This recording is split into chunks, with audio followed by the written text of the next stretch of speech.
నమస్కారం. మనలో చాలామంది నాకు ఇంతమంది ఫ్రెండ్స్ ఉన్నారు, అంతమంది ఫ్రెండ్స్ ఉన్నారు, ఇంతమంది బంధువులు ఉన్నారు, అంతమంది బంధువులు ఉన్నారు అని గొప్ప చెప్పుకుంటుంటాం. కానీ మనం అనుకున్నటువంటి స్నేహితుల్లో నిజమైన స్నేహితుడు ఒకడే ఉంటాడు. మనం అనుకునేటువంటి బంధువుల్లో నిజమైన బంధువు ఒకడే ఉంటాడు. ఎవరు నిజమైన బంధువు, ఎవరు నిజమైన స్నేహితుడు అనేటువంటి విషయాన్ని మన పెద్దలు చక్కగా ఒక శ్లోకంలో వర్ణించారు. అది ఒకటి చూద్దాం. సరస సూషి జలఖగవతు ధావంతో న బాంధవాః విపది కింతు ఉత్పల కుముదాంబుజవతు తదాపి సమ్మిళితాః తే సుజనాః. సరస సూషే, సరస్సు ఎండిపోయినప్పుడు జల కగవతు నీటి పక్షులాగా విపది కష్టాలు వచ్చినప్పుడు ధావంత పారిపోయేటువంటి వాళ్ళు నా బాంధవాహ వాళ్ళు బంధువులు కావట్ల. అంటే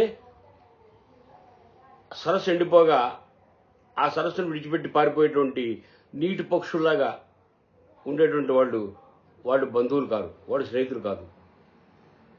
కింతు కానీ ఉత్పల కుముద అంబుజవతు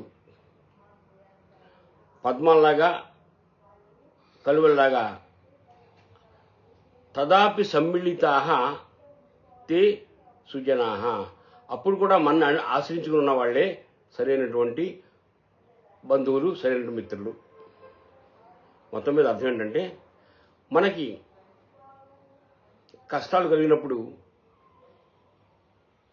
సరస్సు ఎండిపోగా ఆ సరస్సును విడిచిపెట్టి పారిపోయేటువంటి జలపక్షుల్లాగా మనకి కష్టాలు కలిగినప్పుడు మనం విడిచిపెట్టేటువంటి వాళ్ళు బంధువులు కారు, మిత్రులు కారు.